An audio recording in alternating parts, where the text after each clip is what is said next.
Ezekiel Elliott has been criticized all week for his lack of effort against the Broncos on Sunday. Jason Garrett said Zeke's play wasn't up to the Cowboys' standard, but Jerry Jones defended his running back. Dak and Zeke addressed the issue yesterday. Let's take a listen. I would say I was just very frustrated, but that's no excuse for the lack of effort I showed on tape, and I just can't do that. You know, being one of the leaders of this team and, you know, being a guy that people count on, I can't put that type of stuff on film. It's definitely not me. It's definitely not the type of player I am. It's definitely not who I am for this team, and, you know, I just can't do that. I was frustrated, and, you know, I wasn't myself. First, I really listened to outside criticism. For me, I know who he is. I know the type of football player he is. I know the type of guy he is, and I've never and never will question his competitiveness or his lack of effort or whatever you want to say. I'll never question that. I know he's going to be there for me, for this teammate, for his teammates, his organization. So I mean, I don't pay attention to what other people say. Eric Dickerson is still with us. Eric, do you like what Zeke said? I just got to look at him. I got to look at him first. Of course I like what he said. You know, he's owning up to it. And he said he was frustrated. He's one of the leaders on this football team. His quarterback came back and supported him, as he said, presidential-esque. You know, I think that Zeke knows he didn't do the right thing. As a player, all of us have done things we're not proud of sometimes on the field. We've laughed, we could call it lollygagging around, you know, not giving 100%. But when it comes down to the real big picture, he's a pro football player. He loves the sport of football. He's going to play hard. And I'll give you my own story. We played the Packers in 1983, my rookie year. I was a rookie. We go down. We're going in to try to tie it. No, we're going into overtime. I take the handoff. I knock the ball out the quarterback's hand.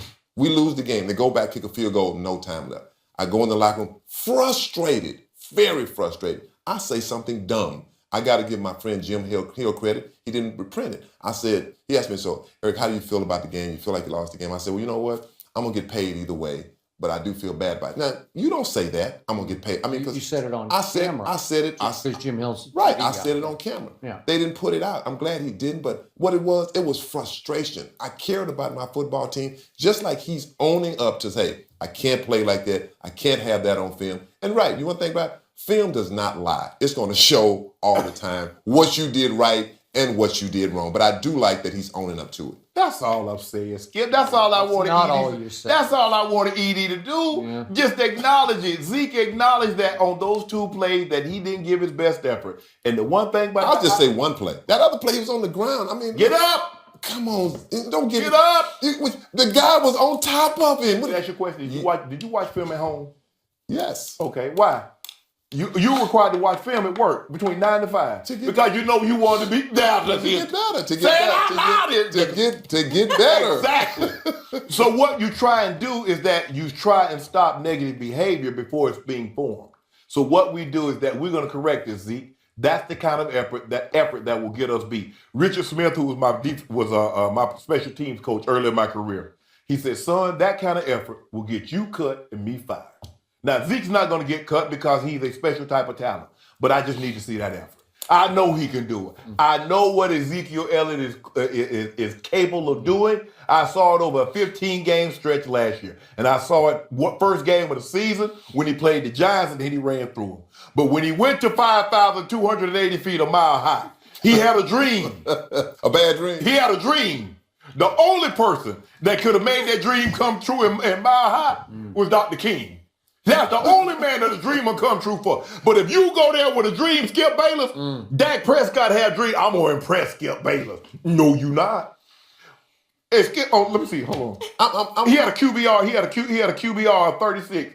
Scale of 0 to 100 ED. If you got a QBR 36, is that good? That's not good. That's 14 points below average. But now look, you know this too. Yeah. No one plays great offense. No. No one plays great offense. And stop trying to find tape on me loafing. You know it. I'm looking for it. I already let you know I'm looking for it. I'm glad. You know why his QBR was so low? He had 2 interceptions. Whose fault were those 2 interceptions, according to the Hall of Famer Shannon? Dak Prescott, because he shouldn't have threw it to the guy. Stop. But anyway, but you know what, Skip? I'm glad Zeke owned up to it, and I'm glad Dak covered his back because in the locker, publicly, I would never criticize a player, even though I know he was some bull jive. Now I've told players that they were bull jives, but during the camera, I'm like, hey, he played better, he'll get better. But after the camera gets grown up, You tell the truth. You tell the truth. I'm glad Zeke owned up to it. And I'm glad Dak covered his back because in the locker, publicly, I would never criticize a player, even though I know he was some bull jive. Now I've told players that they were bull jives, but during the camera, I'm like, hey, he played better, he'll get better. But after the camera gets grown up, I know you don't say what you really feel.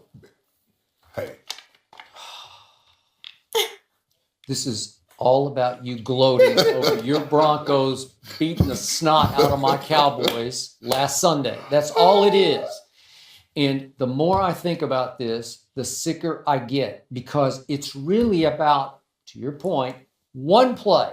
And it's a highly out of character, unusual play in so many ways, shapes, and forms, because it's probably the first play in Zeke's pro career, maybe his pro and college career, in which he is running a downfield pass route. So he has run completely past the play. And I'm not going to defend this, hands on hips, because that's a bad look. And it got caught on film. It got caught on videotape. And in this world, videotape it's the ruination of every. If you got it on tape, you're dead, right? No, not always. Not necessarily. They can doctor it. Yeah, no, we've seen things get caught on tape, and we know how that ends up. I don't know. Dude. So here's the point.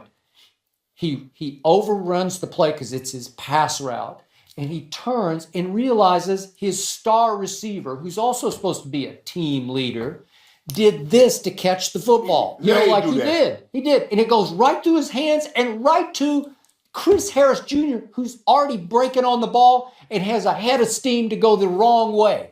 So we know Zeke had already hit the orange brick wall about 5 times. Yep. And he's going nowhere fast. And he turns and he's like, what else can go wrong?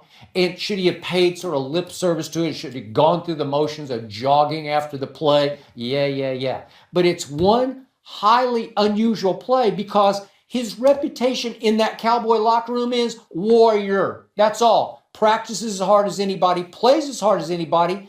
Was he a repeat offender of taking plays off or jaking it or lollygagging? No, not once in his life has he ever been accused of any of this. And all of a sudden, your man LaDainian Tomlinson, your fellow Hall of Famer, on Sunday night condemns him as absolutely quitting on his team. He quit on his team because of that one play. And I asked LaDainian now, on the very last play of the game that Dak Prescott throws a pick 6 on, did it look like he quit when he threw a devastating block on the blitzing linebacker and cut him, took his feet right out from under him to the point that the linebacker winds up on top of him and Zeke's on his back on the ground? Is that quitting on your team? Not at all. I think that took some effort to make that block, right? We could give him that med alert. We could have gave Zeke that med alert. He pressed the button.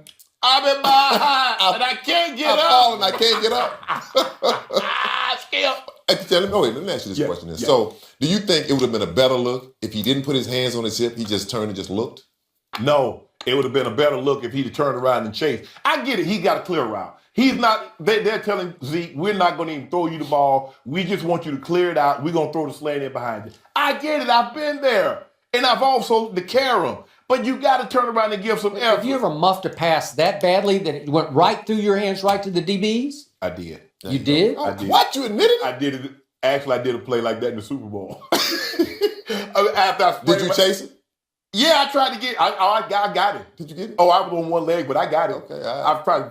Who was this? Ronnie Against Bradford. Atlanta? Yeah, against Ronnie Bradford. He was an ex-teammate of mine, and he'd already been talking trash. So you wanted to go get him? Yeah. You just completely muffed a John Elway pass? It was a stick. I ran a stick route, and I tore my left knee. It was my left knee, and I planted. Whoo, that thing just like, ooh, Lord.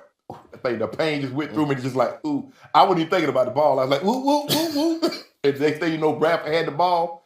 I had to get him those skills. You got him even on one leg? On a bad knee? Yeah, on one leg. Okay. Because he was right there. I mean, I just grabbed him and threw him out. What you say? He was where? Huh? He was right there. He was right there. Right there. See, they wasn't right there in that play. If he'd have been way up there on one leg, I couldn't have caught it. I might have though. I don't know. I could have ran straight ahead, but it's just that plant and cut. But I go get him now, Skip. O'Shea go I think get him. that's the first time you've admitted to making a mistake. No. I made I'm going to tell you. I'm going to find a play. ran the wrong route a bunch of times. I'm going to find a play with you. Well, I didn't run the wrong route by accident. I did it on purpose because I wanted the ball. He's only admitting Now, see, that ain't a team player. Oh, yeah. You're only admitting that's to not it. a team player. I got it. What? Because he wants to make the point that everybody makes a mistake, but then you chase them hard. You don't exact. you don't exacerbate the mistake. But did you hear what you just said? What happened? I ran the wrong route on purpose because I wanted the ball. I did. See, now that's not Because right. That's not right. No, the film don't lie. It don't lie. It don't lie. The film don't lie. But if I didn't tell you, you wouldn't know. I needed 5 yards for 1,000. I needed 121 yards for 1,000. I had 116 and 2 touchdowns at the half, and they throw me another ball. So I just started lining up all over the field, wherever I thought the ball was going to go. How do you remember every little number? Because I was cooking the Raiders. I cooked them so bad. You know what I did? I cooked the Raiders so bad, I made them go out and sign Albert Lewis. Ooh. Go get Albert Lewis. Because if you don't, you ain't got nobody on your team that can slow me down. And I cooked him. And I run the wrong routes anyway, so I get Stop it, I'm just saying. It happened a couple of times. Okay, I mean, I'm with you. Albert Lewis is a cornerback. That's what they had to go get him to come see me. Because I was running through their corner. You're a tight end. I was running through them. You put a safety on you because you can't run. I wish they You're would. a 4'8", 40 guy. I wish they would have. You know what, Skip? You were right. So in 93, the last game of the season, I cooked them for like 5 for 116, 120, and 2 touchdowns. And I went back out the following week, hit them up for 13 for 156. This is Albert Lewis. We need you. That's how you remember them numbers, though. We need you, Albert, because we can't do nothing with You've got like photographic, I do. egomaniacal memory of every little. Cook Did you know that there's some? It's something out there. I'm gonna find it. I'm gonna find it. I'm gonna find it. Oh, I cooked a couple of them. Okay, but Eric, thanks for joining us. Yeah. But you see me make them tackles in the middle. Is it fair to compare J.J. Watt to Lawrence Taylor? We'll discuss that with Rob Ryan next.